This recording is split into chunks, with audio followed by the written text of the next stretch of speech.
Hello everybody, good morning. It's Holly here from I Go Yoga, and I want to ask you a question. Are you experiencing one too many sleepless nights? Do you feel like now that's affecting your moods? Is it starting to now affect your energy levels? Or maybe, you're struggling to switch off at night, and now that is starting to affect your ability to concentrate on whatever needs to get done throughout the day. Well, we've all been there. We've all, at some point in our lives, experienced a lack of sleep, sleepless nights, or maybe even insomnia. So if you don't know me by now, I'm Holly Luton, and I help people to live life with less stress and more joy, because you know what? We deserve it. And so today we're going to be talking about how to get a better night's sleep so you can wake up feeling rested and energized and carry that wonderful energy with you throughout the day. So right now we have a live guided meditation session that is going ahead, and we thought we would go live once again in our community on our fan page to give you guys a little insight as to what you can expect from one of our live meditation classes. And then we'll be saying goodbye to you guys, and together we'll be moving through some mind and body preparation techniques that will then guide us into having, a very valuable meditation practice. So if you are watching this live and you think, I really want to join Holly for one of these online classes, whether it be for the guided meditation session or maybe you want to join us for some live online evening yoga classes, well then, please do go and visit igowithholly.com, and you can get so much more information about as to what we do here at I Go Yoga. So today, and obviously I hope you guys can hear me, so if you can, just give me a thumbs up. I can see there's so many of you tuning in now. It'll be great to get some feedback from you so I can make sure that you guys can hear me. But so what are you going to learn today? Well, you're going to learn the main reason why you struggle, or why you may struggle with sleep. And then we're going to talk about what the three main things are that you need to do, you need to focus on, so you can wake up feeling right as rain every day and, feel like you have an abundance of energy to tackle whatever life decides to throw at you. I'm so glad you can hear me. I'm getting some thumbs up from you guys now. So once again, if you want to join us for any of these live meditation sessions, maybe you want to join me for some live online yoga, I want to step onto the mat behind me, then we would love to have you. Just simply visit igowithholly.com and you can see our full timetable there. You'll be able to pick a class that suits your individual needs. So today we are on the topic of sleep, and you know what, when we actually look at the statistics, science shows that, and research shows that, nearly half of the population struggle with sleep at some point in their lives. So many of us are having difficulty really switching off and having a good quality night's sleep. I don't know whether that's you. Do you ever experience that?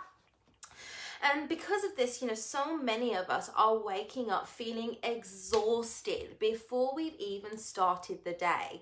And we'll try everything to go to sleep, including counting sheep, but it just doesn't seem to work.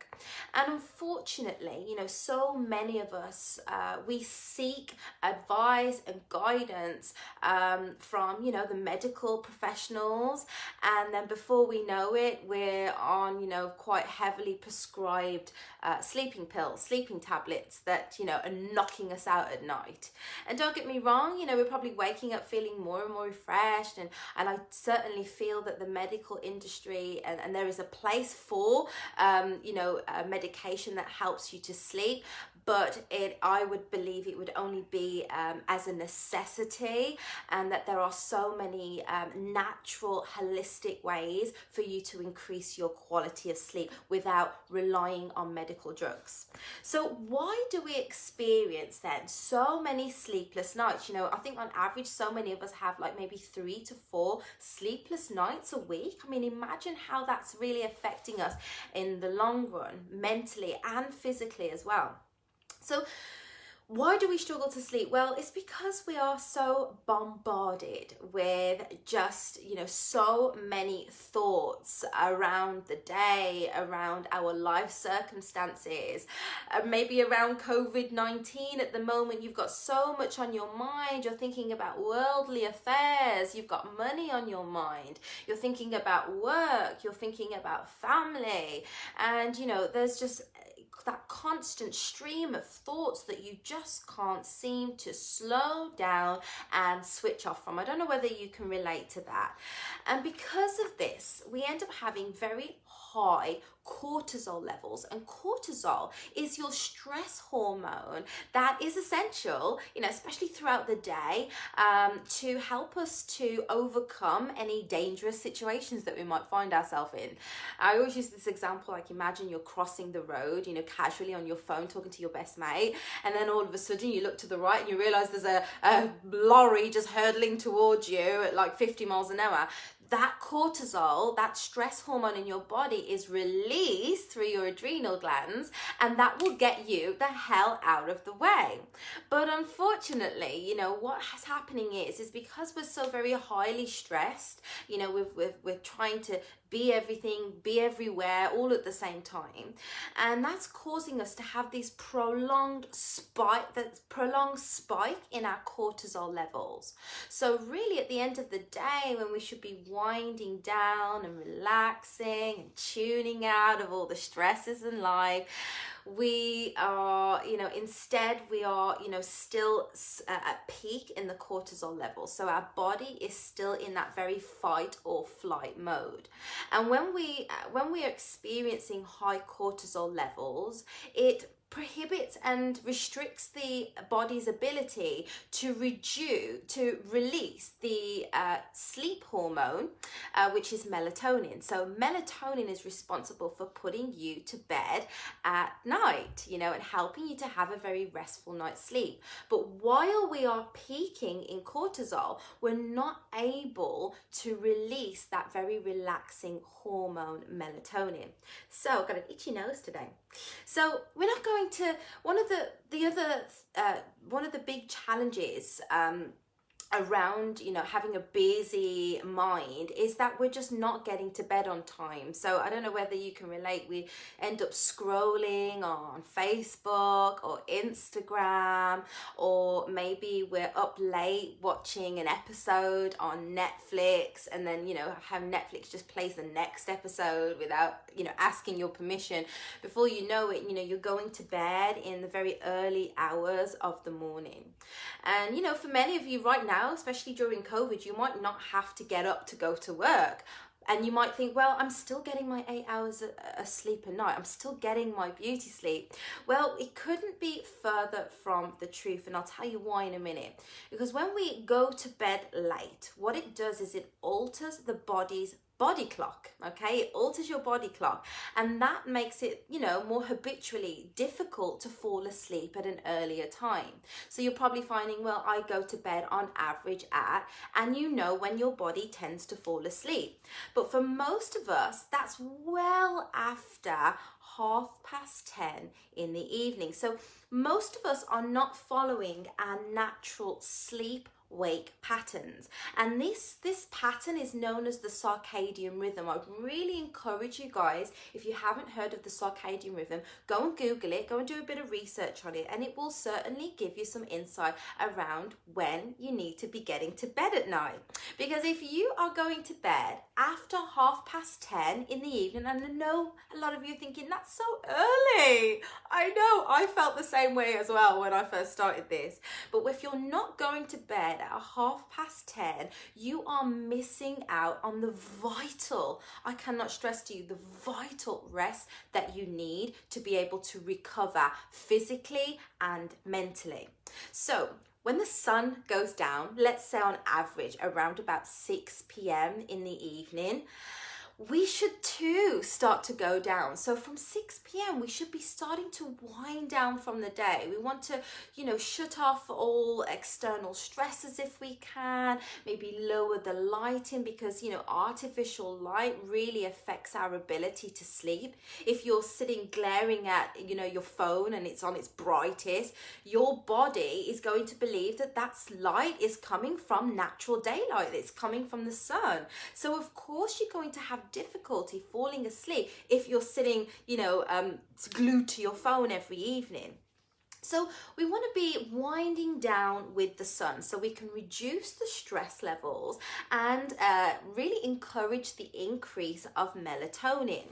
And this melatonin is your growth and repair hormone that helps you then from say 10:30 p.m. until 2 a.m. to go into physical repair. So it is only at that time, that little snippet of time from 10 till 2 a.m. where your body goes into physical repair. So for most of us, if we're not going to bed until after midnight, no wonder you're waking up in the morning feeling physically dull, feeling low in energy. You feel like your immune function is low. You just can't fight off the coughs and the colds. No wonder, your body's physically feeling this. Is this relating? Does this relate to you? Can you relate to this? So many of us are trying to fix other areas of our life and not realizing that we just need to get to bed on time. I had to hear this loud and clear, and still sometimes I get to bed late, and then I know now, with the new awareness, like why I feel groggy when I wake up the next day. And then from 2 a.m. till 6 a.m. in the morning, we go into psychological repair. So our brain, our neurological brain function can repair itself. So we can, get rid of that mental fog, lose what, we don't need from yesterday, let go of what we no longer need, and create space so we can think clearly the following day. So most of us are, and I'm sure we can all admit, we are deprived of sleep in some way, and this over time, as I said, it weakens our immune system. Debbie's saying, absolutely. I got a lot to sort out, says Jodie Campbell. I know, right? So it weakens our immune function, so we can't fight off the illnesses, the diseases. It causes us to feel a little bit moody. I don't know about you guys, but when I haven't had enough sleep, Phil gets it, I'm just like so moody, I'm so irritable and, very short-tempered. And then, you have that feeling like you can't be bothered to do anything, you can't even bother to get dressed, you can't even bother to go to the toilet when you need to because you are so tired. So, I just know that so many of us can relate to this. Or maybe, you go to bed at night and because you've been struggling to actually fall asleep, you worry about not sleeping. I've been there. I remember when I lived at home with my parents and, I wasn't going to bed till whatever time in the morning. I was sat on my blue BlackBerry, if anybody remembers that phone. And I just remember thinking, I'm not going to be able to sleep tonight. I'm not going to be able to fall asleep tonight. And lo and behold, I wouldn't be able to sleep. So, we end up finding ourselves clock watching. And then when we do eventually fall asleep, we have quite a disturbed sleep pattern. So maybe you have quite scary or frightening dreams. I have had, quite a few crazy dreams. Or maybe you just find yourself keep waking up throughout the night for no apparent reason. Well, eventually this deprivation of sleep will lead to an increased, feeling of anxiety and, ultimately depression. So, while you're thinking that your problems in your life are causing you to feel depressed, well, I'm here to tell you guys that it's actually quite simple. All we need to do is to get to bed on time. So that's my first tip for you today. Get to bed on time. most people are not doing this. Most people are waking up feeling exhausted, and then what they're doing is they turn to coffee, they turn to energy drinks and all sorts of stimulants to keep them going through the day, only to realize that they're getting themselves caught up in an even more perpetual downward spiral. Where, you know, the stimulants are keeping you so high that, you know, even when you are absolutely tired, you know, you just can't switch off. And, you know, I just want to be real with you today. There are so many other factors that affect our sleep. It could be your diet. It could be, you know, electromagnetic pollution that's causing you, you know, affecting your ability to switch off. Your Wi-Fi, you know, would you even realize that? But, you know, but I do want to focus on these three main things. So the first thing is your ability to get to bed on time. The second thing is movement. You know, movement plays such a huge part when it comes to falling to sleep at night and having a restful night's sleep. And so we have to be very mindful here, because when we talk about movement, we're talking about exercise. It's about finding a balance, okay? We don't want to be too excessive, too yang in our exercise, working too hard physically. You know, if you ever really physically worked out so hard that you felt like you want to be sick, well, what that does is it produces the cortisol hormone in the body, and we don't want cortisol when we're trying to go to sleep. We want that melatonin, so we want to be able to release the stress hormone. So maybe a workout, especially in an evening after sundown, is probably not the best thing for you. We don't want something that's too cardiovascular, but what we do want is a work in. And this is why I'm so biased. This is why I love yoga, because yoga is that work in. It enables you to really activate the body's relaxation response. It strengthens the immune function, and it really stimulates the parasympathetic nervous system, which is the body's natural ability to heal itself. And then after a wonderful I Go Relax and Restore class, I know you guys can relate here, you know, you're just ready to hit the sack and, you know, have a real deep restful night's sleep.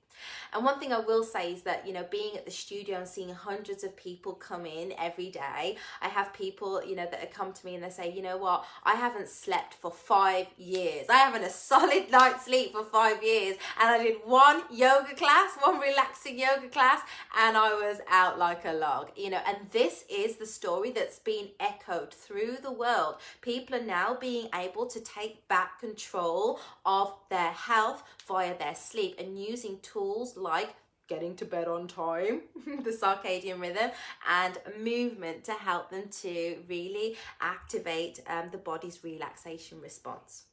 So meditation is the third tool that I would like to share with you today. And I think I'm going to make some t-shirts like meditation over medication, because that is the real, you know, the real tool, the one major tool that has helped me to have a restful night's sleep. It is an alternative to medication, because when you sit still, when you sit quietly, you know, and you just close your eyes and tune into your breath and let go of all of the stresses of the day, you know, you come out of that meditation and you feel like it has absolutely boosted your energy levels. You feel so much calmer.